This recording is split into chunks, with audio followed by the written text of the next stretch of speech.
to this Facebook Live. I hope that you're able to join me.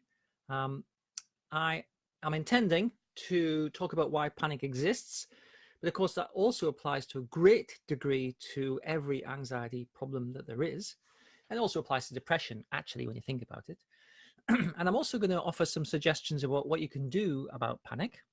And then I'm going to answer some questions from group users. So if you're able to log on, if you're able to find this broadcast, please do say hello if you're able to find me.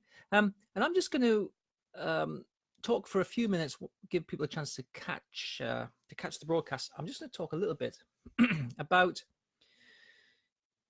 some of the things that I perceive people who are selling anxiety treatments say. I came across one today, and it said basically, if doctors knew what we would, if you told doctors what we were doing, they wouldn't believe it. And actually, that's nonsense. The secret that no one tells you about anxiety treatment, nah, that's nonsense. What nobody knows about anxiety, it's nonsense. The doctors don't know this. Psychiatrists haven't got a clue, any of that kind of stuff. It's rubbish. Actually, panic, anxiety, depression, but let's say panic. Hi, Oliver. Panic, for instance, is an extremely well understood phenomena. It's not really a secret how to treat it. In fact, there are many thousands of research papers and studies and book chapters and all sorts of things about how to treat panic and anxiety generally. And this idea that it's a secret that needs to be discovered, or that it's something, or that somebody has like a mysterious treatment strategy. And I have to say, it's a bit like a miracle, or someone has like the secret that the ancient wisdom had, but it's not there now anymore. All of that's nonsense. So I come from a scientific point of view. I'm a scientist, I'm a psychologist, and it's absolutely the case that panic, anxiety, depression, stress, in fact, I'm going to say all psychological problems are treatable. Now, depending upon certain circumstances, hi Gillian, depending upon certain circumstances, it's easier for you to treat it, or it's a bit harder. There are certain personal characteristics. In psychology, we call them individual differences. So, there are individual differences, but every psychological problem is something that can be resolved to a greater or lesser extent. And I think a proportion of that greater or lesser extent is how much effort you put into it, how you stick with the process, whether you get on a track, whether you get on a kind of a program that's useful, or whether you're just sort of reading books or just watching videos. So there are lots of characteristics and variables, characteristics of you and variables that determine whether you're going to get the success that you want. But I just want to dissuade you from the idea that this thing called panic, this thing called anxiety, mental health problems, they're mysterious. They're not mysterious. You might not understand the psychology of it or the biology of it, fair enough, but they're not mysterious because people who spend their time, their life, their working life investigating it, they understand what the problem is. Now, I'm going to talk about why panic exists, and then I'm going to actually tell you exactly what it is that you're doing that probably makes the problem more sticky, more persistent. Hi, Tracy. And probably makes it harder to get rid of it. And then I'm going to answer some questions that people have had. Okay, so researching this, I came across a nice word from Freud. It's, what is it now? Angstfallen, a sudden attack of anxiety characterized by ideas of extinction of life. And so the first thing we have to recognize is that panic comes with like a massive feeling of threat, a massive feeling of like perceived threat of life. I mean, that's just like one of the fundamental characteristics. And if you don't have that threat of life, then it's really hard to have a panic. But let me just backtrack a moment. So why does panic exist? Well, I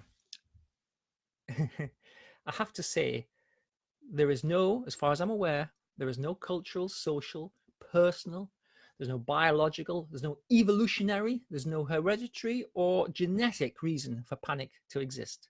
Panic is a mistake. And you go, well, okay, well, why would panic be a mistake? Why would a mistake lead to panic? Well, if you think about it, it's relatively recently that human beings, we have lived in this sort of the world in which we live, right? The technological world in which we live.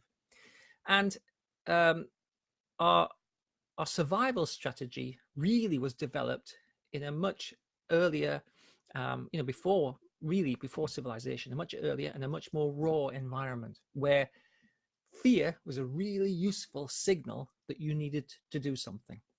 Now, let me throw this one by you. Everything has a system. We might call it an operating system. So, cities have systems of rail, of road, of water, of sewage, of electricity. Computers have operating systems. And you as a human being have systems. You have all sorts of biological systems, right? You have cardiac, sort of circulation, breathing, respiration, digestion, reproduction.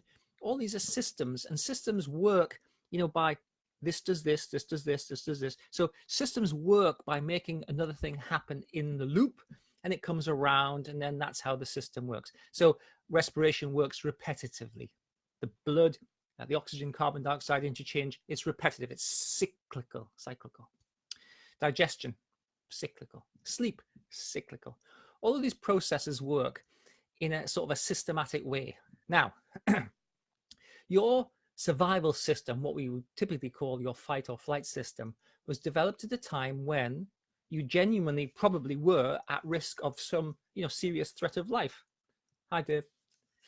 And so if you got the feeling of fear, you would, be motivated to do something significant, because, failing to do that could result in your extinction. And I always think there's an interesting perspective, right? You are a direct descendant of the earliest people that walked the earth, because you survived. Your ancestors survived by paying attention to the signals of fear and by doing something effective and efficient to avoid getting wiped out. The people who are not here, well, we have no idea who they are, of course, but the people who are not here did not do that adequately in some way. Okay. So panic is a mistake. It's a mistake made by your system that is trying to maintain your survival. So what that means is that you're using your brain is using the same system that it used to use to ensure your survival, but you are not at risk. You're not at threat of actual death or destruction. The survival of your organism is not at risk. But when it was at risk, hundreds of thousands of years ago, your body would release masses of energy to make you able to fight or to flee or to freeze, but to do what you needed to do. Now, in this day and age, when you get a sudden feeling of panic and get a sudden feeling of threat, you don't actually have a physical threat to respond to, but your system is giving the energy it needs to respond to a physical threat. That's why panic is a mistake. Your brain is misinterpreting the threat signal and giving you the wrong response from it. Now, it's difficult sometimes for people, when I speak to people, it's difficult sometimes for them to believe that. I mean, a panic attack is such a profound experience that it seems impossible that your psychology could give you such a profound experience. And I have known many hundreds of people who've had panic attacks, and it's very, very common for them to go to, the accident emergency, ER, in America, whatever. It's very common for people to go and have themselves checked out for heart attacks. Incredibly common. Typically 2 to 3 times before someone says, I think you might have had a panic attack. And why don't you see about getting some help for that? And they go, it's impossible. I mean, I thought I was having a heart attack. It feels so catastrophic. Well, that's panic for you. So that's the first thing we have to recognize. It's hard to get your head around the idea that your psychology could do something that fundamental, that profound to you. However, eventually, I mean, I guess you're listening to me because you have recognized, let's say, that panic attacks are a psychological phenomena, exclusively a psychological phenomena, and therefore they require a psychological solution. And as panic is a mistake, of course, in your everyday life, you recognize that mistakes can be rectified, right? So here's the thing. Panic can be rectified. Panic actually is a very treatable problem. If you go about it the right way, hi, Louise, panic is a very treatable problem. It's not a mysterious thing. It's not something that requires a miracle. It doesn't require the intervention of angels. You don't have to change your vibrations. I mean, none of that kind of nonsense, right?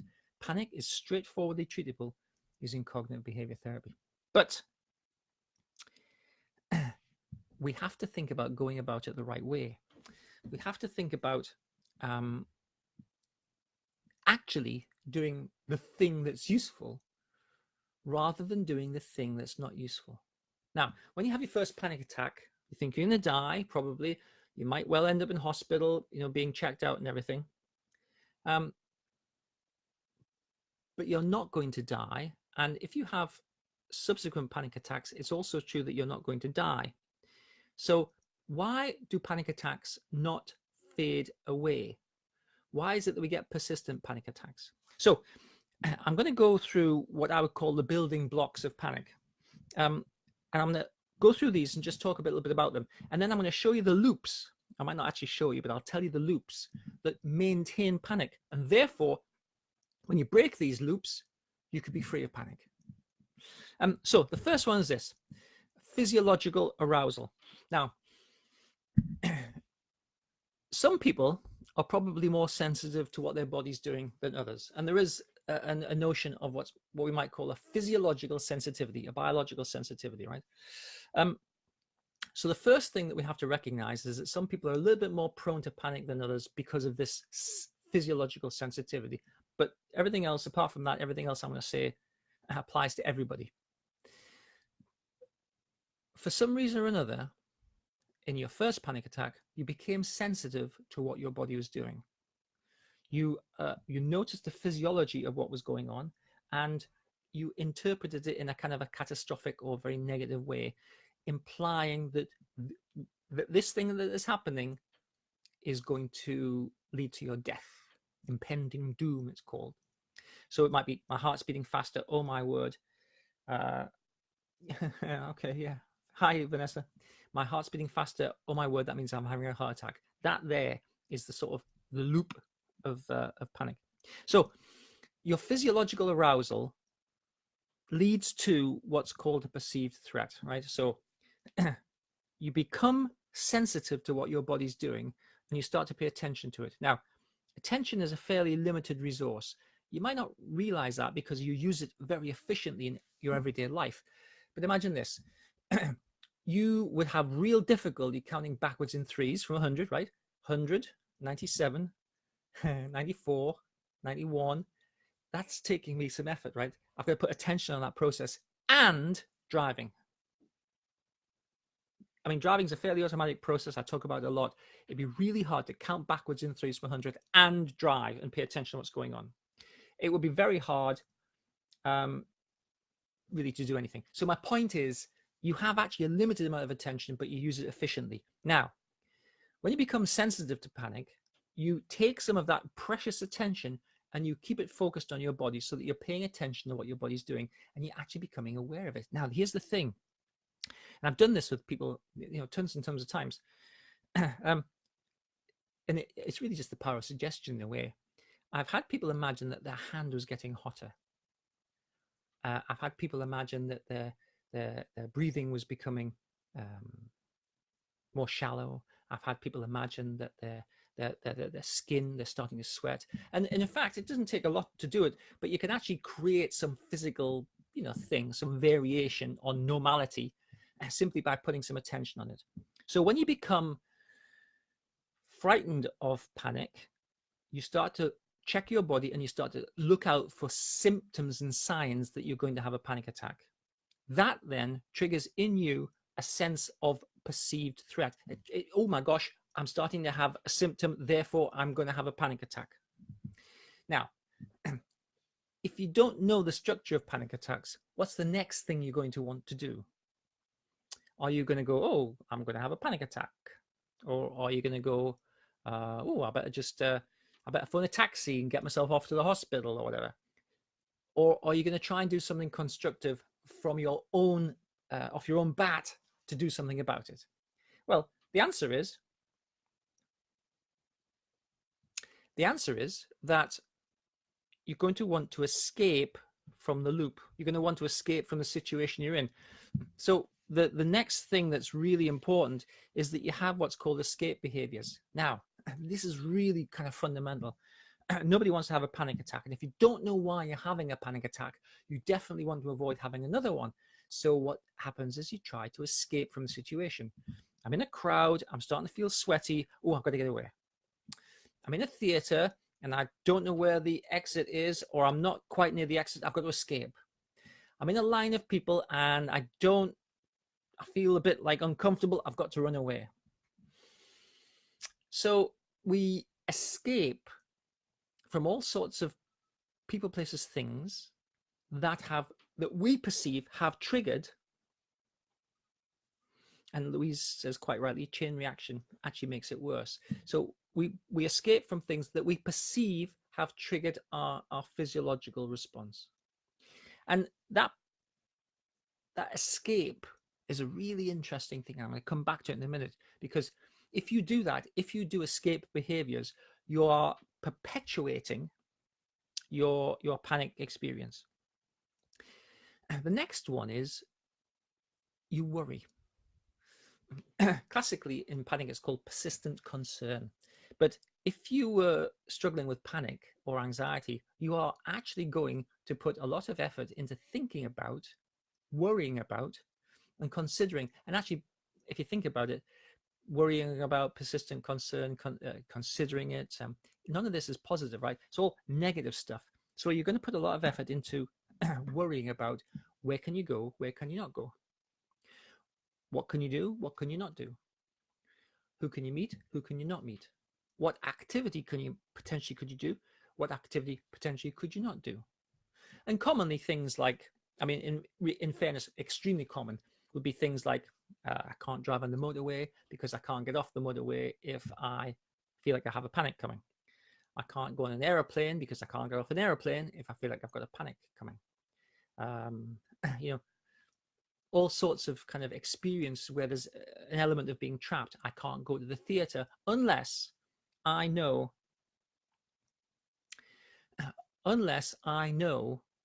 that I can get out. Therefore, I have to plan ahead. I mean, these are very, very classic kind of experiences of thinking about how you would escape if you got yourself into that situation. And the final kind of building block is avoidance, right?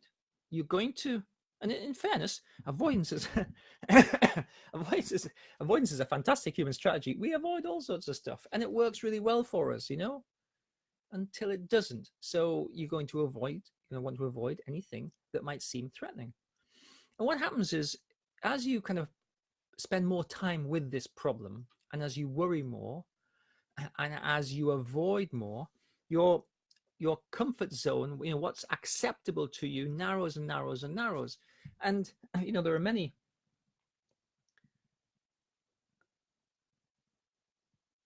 now. Interestingly, I just got a comment. It says, I agree, but the symptoms of fainting, vomiting, and pooing yourself constantly is terrifying. It is. I agree. But does it happen? And if it does happen, I'd be quite surprised, because fainting is a tough one to do when you're having panic, because panic increases your blood pressure and fainting requires a lowering of the blood pressure. For instance, now fear of fainting might well be a legitimate fear, but I'm not sure that I would. Let me know if actually fainting is a thing, because there's a simple tool that you can use that will help you to stop fainting. So that's fair enough. Okay, so your comfort zone gets smaller and smaller.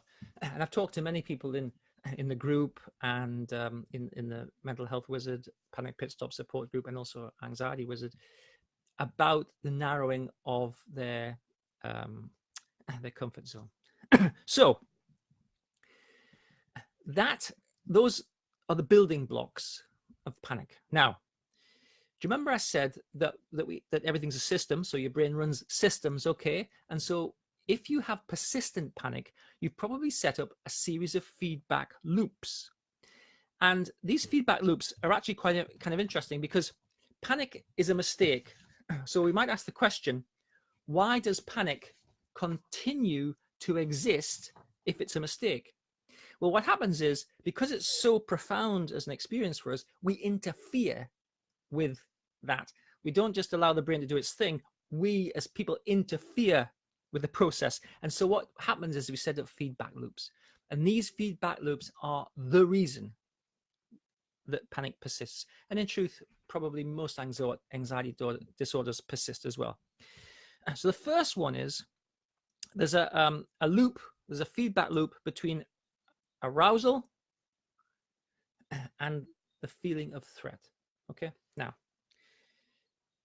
assuming that you don't have a heart problem, and assuming you don't have a physiological problem that is so kind of weird that it's signaled by feeling hot, or your heart just beating a bit faster, or your breathing just getting a bit quicker, right?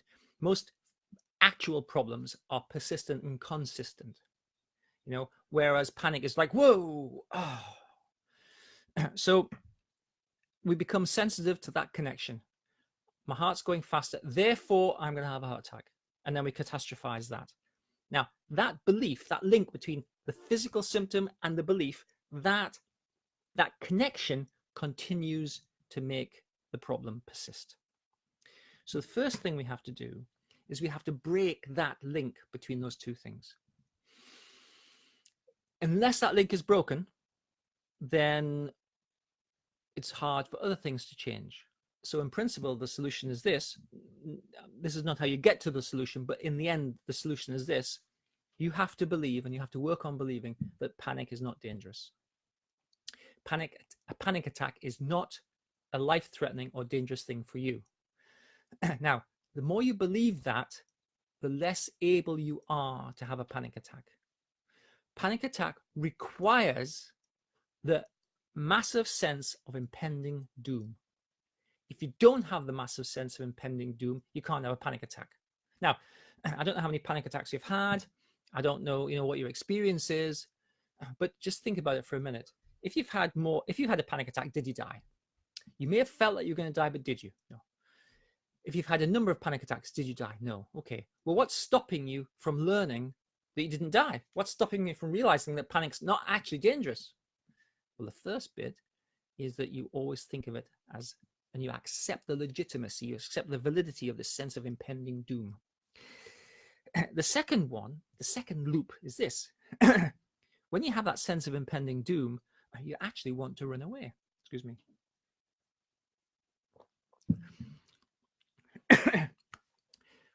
And in fairness, that's a human thing to do, right? I have a sense of impending doom. I want to run away. Yeah, okay. Running away makes it really hard for your brain to get the idea that even if you didn't run away, you'd be perfectly fine, because panic is not dangerous. It's the running away that maintains the maladaptive, the unhelpful panic process, right? So the mistake doesn't get rectified. And the failure to rectify the mistake just keeps this whole thing in a sort of a negative loop, if you like. When we're working with panic in the clinic, we want to get to a position where we're disconfirming. That means we're actively challenging the idea that panic is dangerous, that physical arousal is dangerous, and that you need to escape. Once these things are adequately challenged, you can't have a panic attack.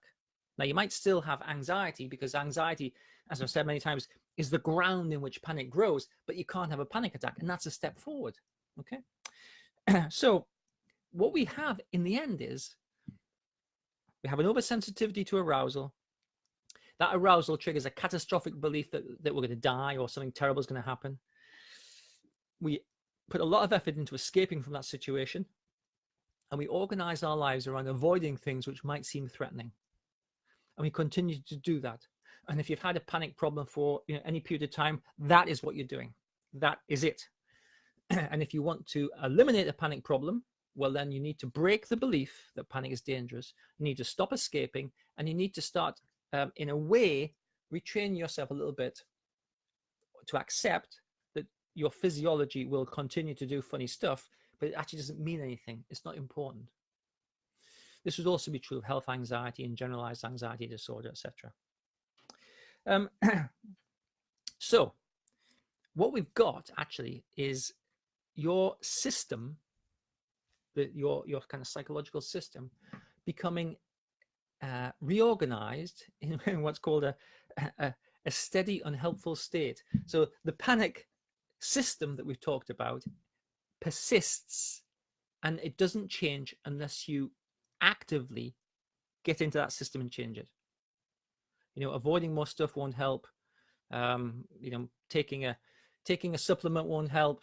Even in fact, taking an anxiolytic to reduce your anxiety, it might well reduce your physiological arousal, but it won't change the structure of the problem itself. And so what we do is we have to practice doing something different enough so that what has become the new normal, which is basically having panic and anxiety, is no longer the norm, right? So that something different happens. So let me just look at some comments.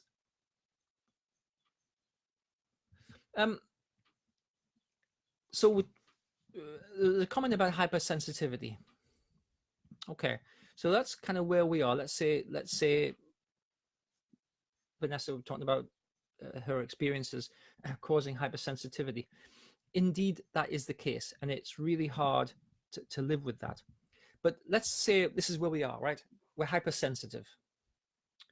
Hypersensitive, let's say, I'm not quite sure with respect to the comment, but let's say hypersensitive to what the body's doing. So hypersensitive to blood pressure, say, hypersensitive to how hot you are, hypersensitive to breathing, hypersensitive to heart rate, hypersensitive to everything. Now, we always have at least two options. One option would be to remain hypersensitive. And if we think about what I was talking about, and I was talking about the beginnings of these building blocks of panic, physiological arousal takes us to catastrophizing beliefs about impending doom or what this physiological arousal means. How about this? Physiological arousal a lot of times means nothing. It means nothing.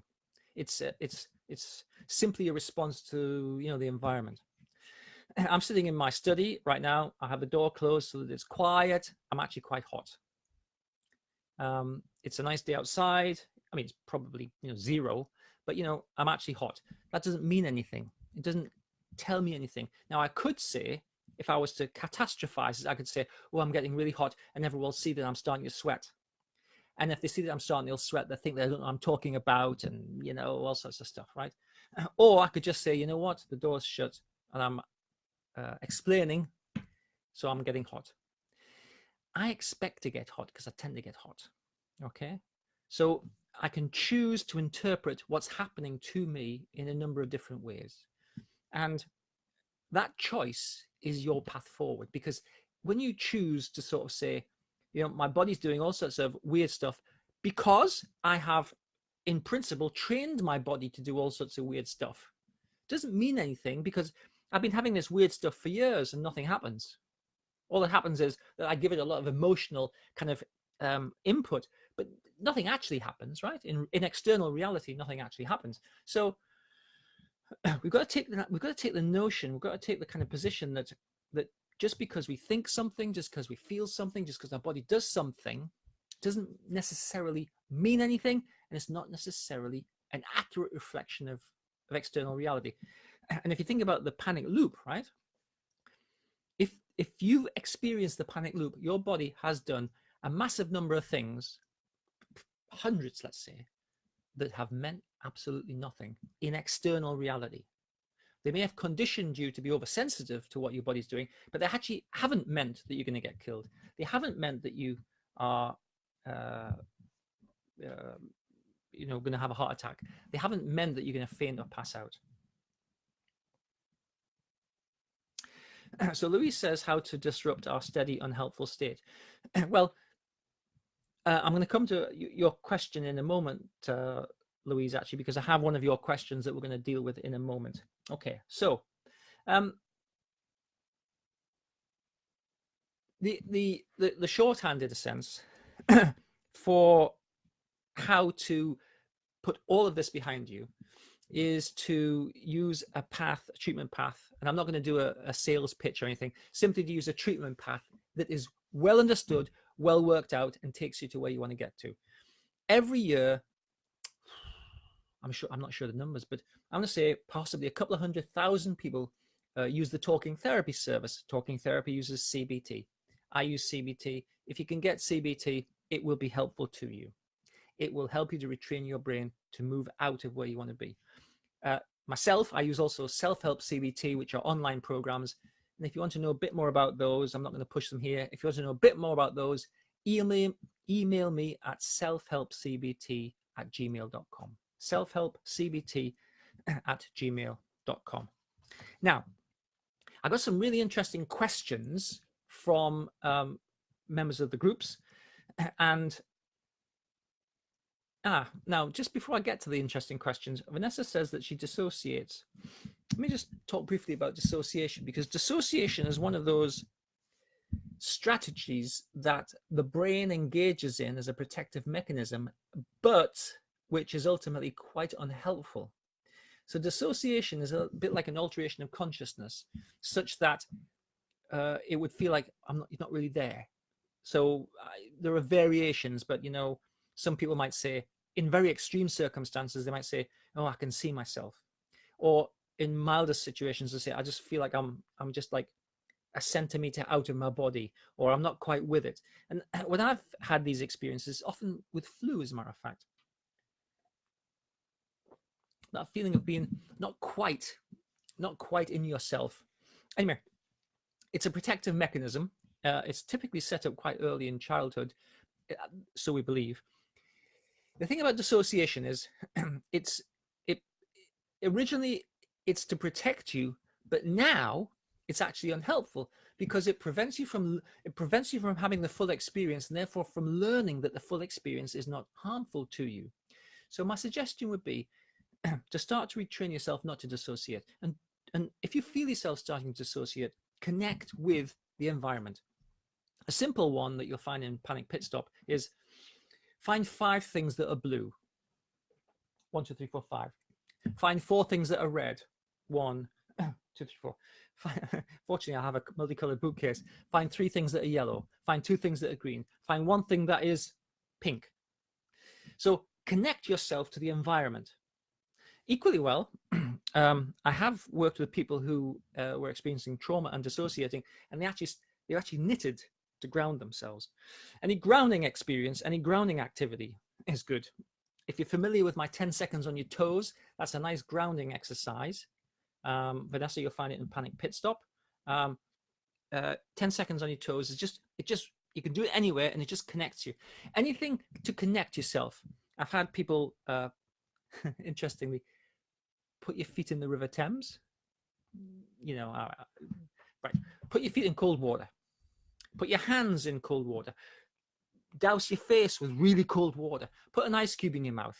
Anything that connects you to your actual experience, instead of dissociating out of your experience. And practice doing that. So I would typically say, right, let's make dissociation. Let's have a 0 tolerance for dissociation, right? So whenever you feel yourself starting to dissociate, ground yourself with any of these tools, and there's loads of them, and just chip away at it until your brain gets the idea that you don't want to dissociate, and then it will stop doing it. If you accept dissociation, in fact, if you accept any problem that you have as being legitimate, it's just what it is, right? Oh, it's just what happens. Then your brain tends to give you more of it because you're not challenging it. Okay. So Tracy says, so is that a case of explaining to yourself each time? If you follow my approach, you know that we have to decide what to do, and then we have to do it persistently until it becomes the new normal. And if that takes explaining to yourself, then that's something that you just have to do, right? The problems that you have far and away outweigh whatever a potential solution we might put in place. Now, I say far outweigh, the negative consequences of the problems you have far outweigh the labor or the effort you have to put into like any treatment strategy. I mean, I typically say, right, do self-help CBT 10 minutes a day or less, fine. A bit more, whatever, okay. But you can get mileage, you get real mileage from a persistent doing of, and you don't need to do hours and hours and hours. But the sort of the negative consequences of the problems that you have are far, far, far, far, far bigger than, you know, whatever solution you try to put in place. So you can do a lot more than you think you can do. Just to following this idea, Vanessa says, so what if being in your body feels so unsafe? Yes. Okay, but we ask the question, is it unsafe? Being in your body feels unsafe, but actually is it unsafe? Now, do you remember, we have the two realities, right? We have external reality. When I look at my monitor, of course, everything's backwards. We have external reality and we have internal reality. Now, we confuse these two. And interestingly, just to backtrack, when you start avoiding things, you're avoiding things in external reality to solve an internal reality problem, which is why it makes things worse. Okay, so Vanessa says, but what if being in your body feels so unsafe? Okay, being in your body feels so unsafe. That's an internal world problem, an internal reality problem. In external reality, you're not unsafe.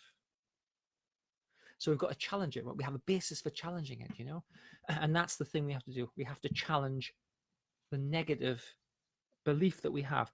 That is fundamentally everything.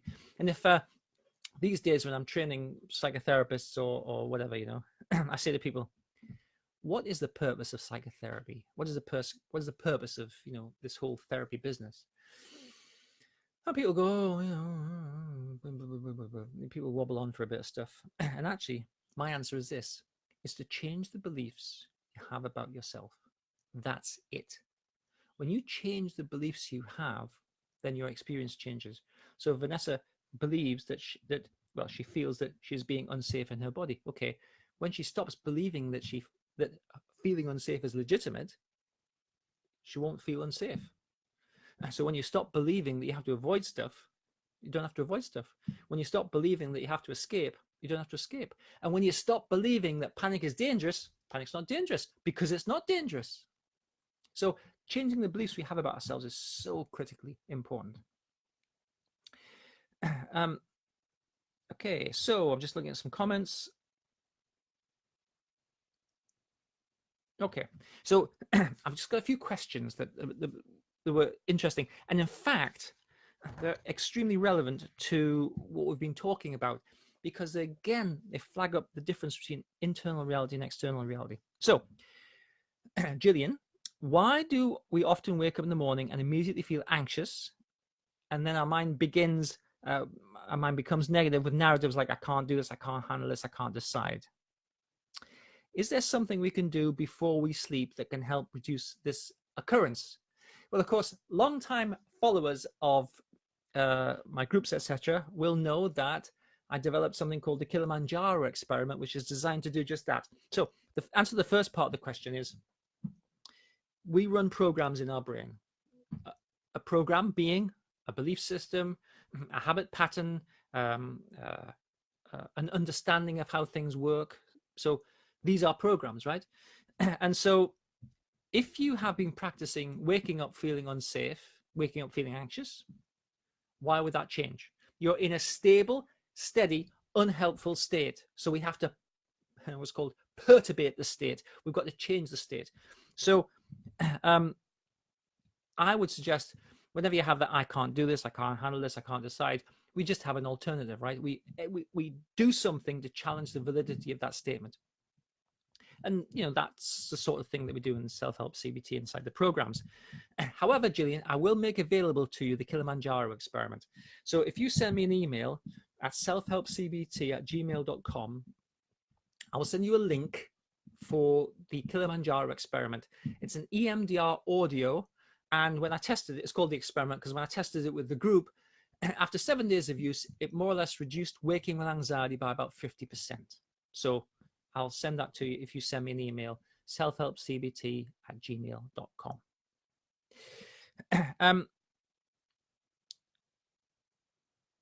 Now, the second part of Gillian's question is, how can I quickly switch out of negative mindset and anxious disposition using CBT?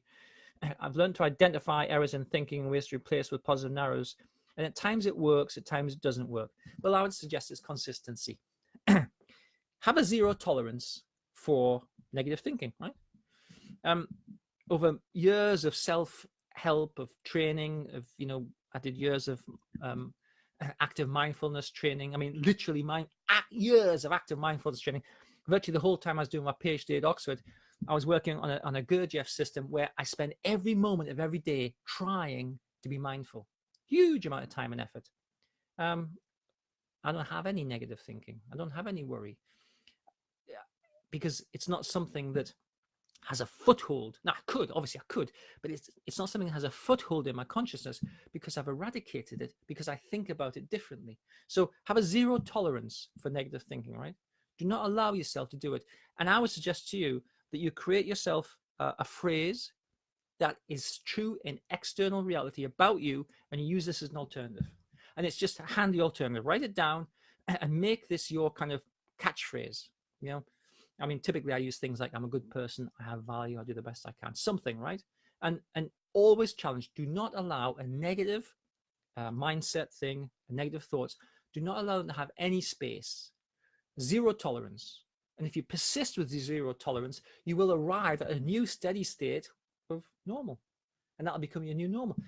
Your brain will get the idea that you don't want to have negative thoughts, and it will stop giving them to you. So stop accepting them as, oh, I just get negative thoughts.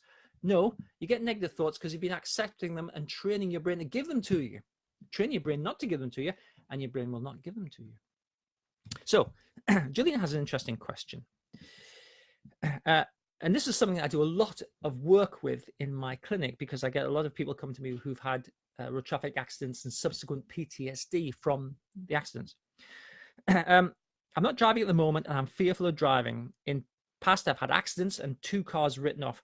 Neither accident was my fault, even though I'm aware I'm a good driver and have driven many, many journeys with no problem. I'm currently scared of driving. It doesn't help, given that we live down a single track road with passing places. I've been struggling with this one for a long time. Now,